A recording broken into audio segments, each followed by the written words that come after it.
Hello hi नमस्कार everyone.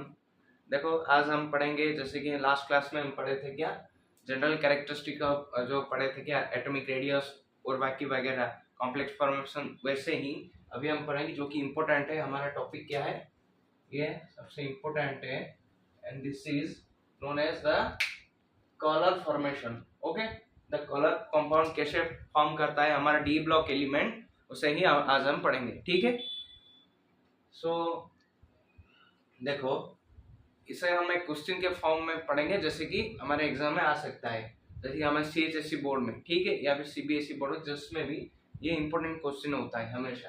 अभी देखो, why transition elements generally forms colour compounds, means जो ट्रांजिशन एलिमेंट होते हैं general d block element, why they forms the colour compound, वो colour compound क्यों form करते हैं।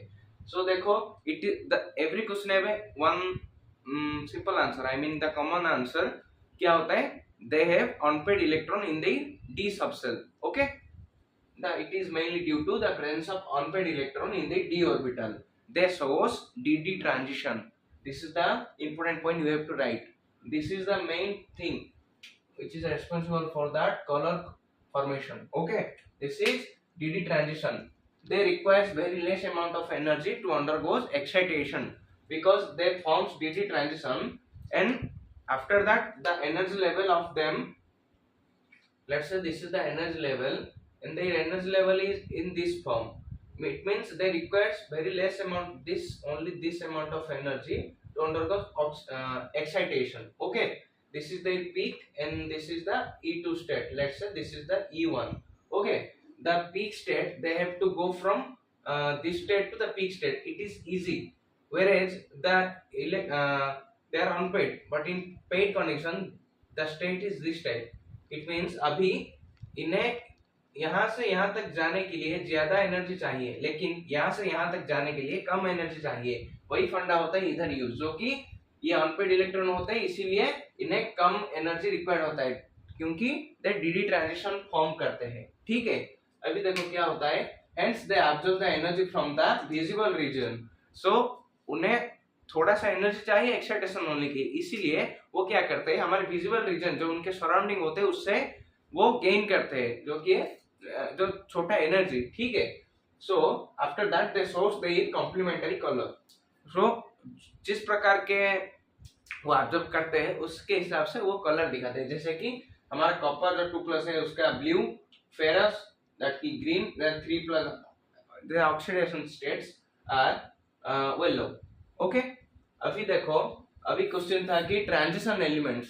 ओके, अभी ये why zinc, cadmium and mercury forms colourless compounds.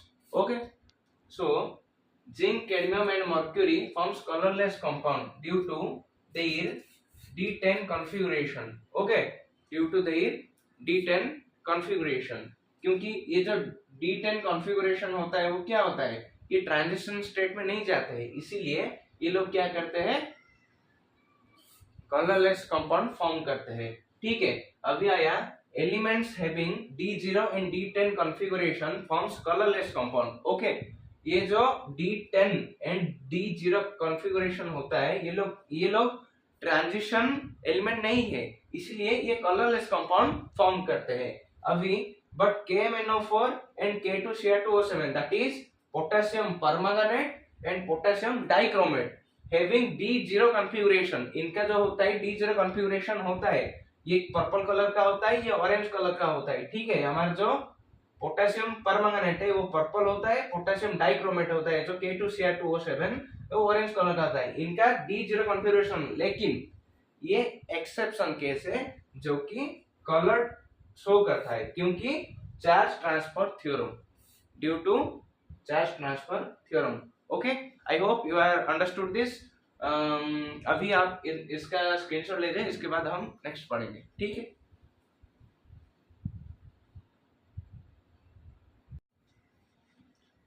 आपने स्क्रीनशॉट ले लिया होगा। अभी हम देखेंगे कॉम्प्लेक्स फॉर्मेशन। ठीक है, सो ये भी एक इम्पोर्टेंट टॉपिक है, जैसे कॉलर कंपाउंड फॉर्मेशन था, यहाँ पे भी ये हम क्वेश्चन के फॉर्म में पढ़ेंगे, जैसे कि कॉम्प्लेक्स फॉर्मेशन क्या होता है, या फिर why transition element forms complex formation. It's due to, you can write you can write it in first due to presence of unpaired electrons in the d subcell. Again you can write small size of cations, the reasons, and high positive charge density and presence of unpaired electrons in the d orbital. The complex formation, why they forms the complex formation?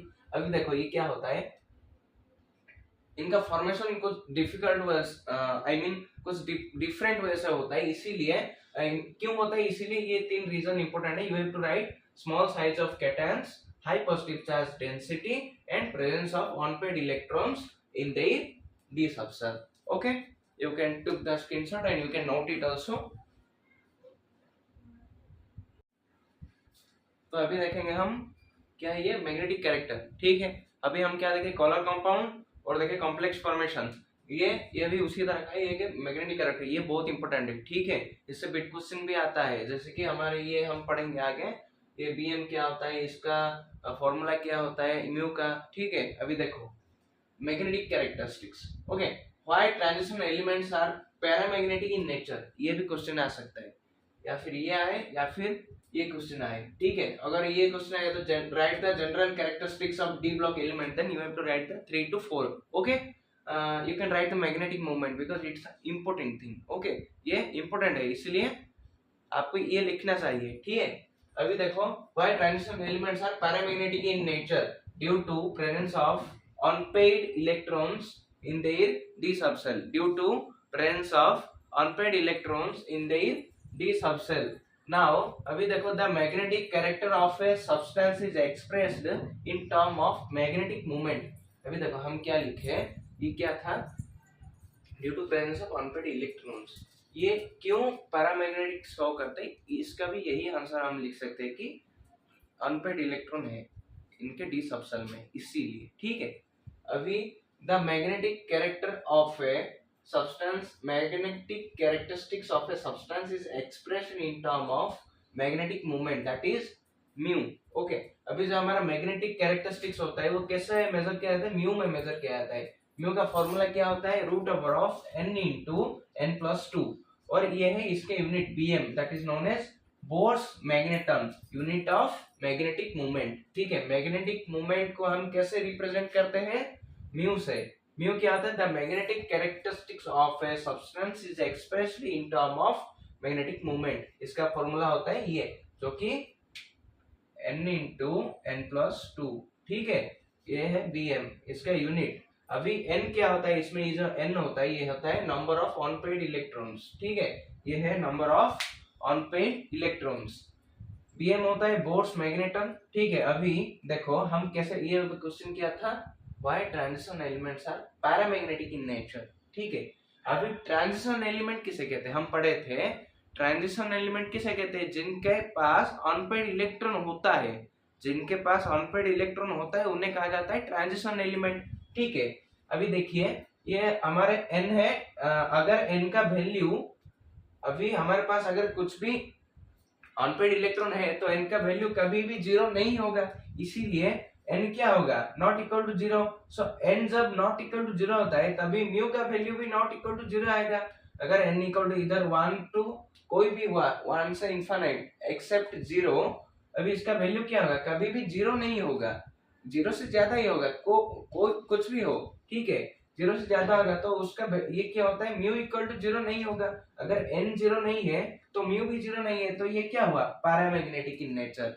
अभी हमारा समझा, ये question के लिए ये answer हमें लिखना है, क्या है, why transition elements are paramagnetic in nature due to presence of unpaired electron in the d subcell, they are known as, they are treated as transition elements. That's why the value of n is not 0, so also the value of mu is not 0, the magnetic moment value is not 0, so they are considered as paramagnetic in nature or ferromagnetic in nature. Or this is the answer of this question. Now we will study for the क्या हमारा magnetic moment के लिए. ठीक है, अभी देखो ये अगर n इक्वल टू 0 होगा तो म्यू भी 0 होगा. अभी n का वैल्यू अगर हम 0 पुट करेंगे तो ये पूरा होल टर्म ही 0 हो जाएगा. अगर ये 0 हुआ तो ये होल टर्म ही 0 होगा, तो म्यू का वैल्यू क्या हुआ, 0. अभी देखिए ये 0 हुआ तो इसे क्या कहा जाता है, डायामैग्नेटिक. ठीक है, अभी इसका हम एग्जांपल्स देखेंगे. इससे पहले आप इसका एक स्क्रीनशॉट ले जाइए.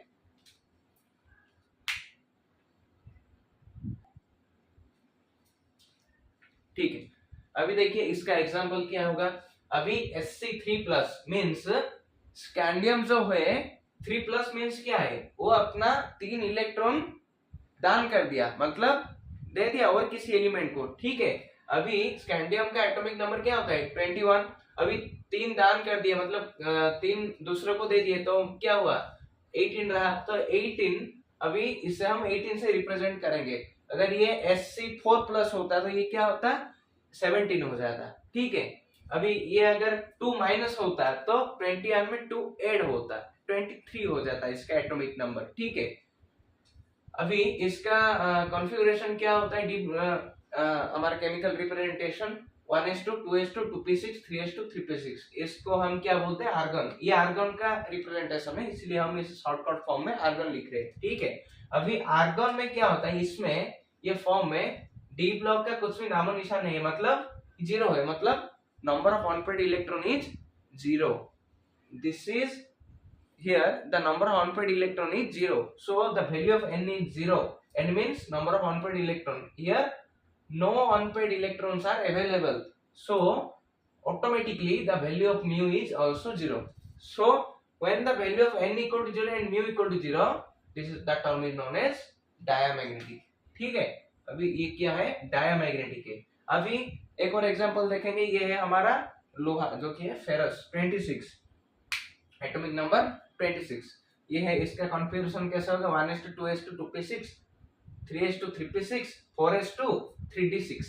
ओके, 26 है, इसलिए इसे हम कैसे, इसको आर्गन हो गया, ये 4s2 एंड 3d6 हो गया। ठीक है, अभी नेक्स्ट क्या है, ये हम डी ब्लॉक जो है, ये जो हमारा डी ब्लॉक है, इसका हम प्रेजेंटेशन करेंगे। ये कितना है इलेक्ट्रॉन 6 है, तो 5 है, इधर 5 करेंगे, उसके बाद एक में एक एक डालेंगे, 1 2 3 4 5 हो गया, 6 1 है तो 1 है गया, मतलब पेड इलेक्ट्रॉन कितना है, एक ही है, अनपेड इलेक्ट्रॉन 4 है। So value of n equal to 4। Okay, अभी देखो अनपेड इलेक्ट्रॉन 4 है, तो अभी म्यू का फॉर्मूला क्या था, n इंटू क्या था, root over of n into n+2 bm, ये जो बोर्स मैग्नेटन है इसका यूनिट है। ठीक है, इसका म्यू का एक ही किसका वैल्यू है, म्यू का। ठीक है, अभी यहाँ n का वैल्यू क्या है 4 है, n+2 मींस 4+2 इक्वल टू 4+2 है। अभी 4 into 4 means 16 plus 4 into equal to 8. It is root over 24 bm. It's paramagnetic in nature due to n is not equal to 0 and mu is not equal to 0. ठीक है, अभी आप इसका screenshot ले जाइए अभी।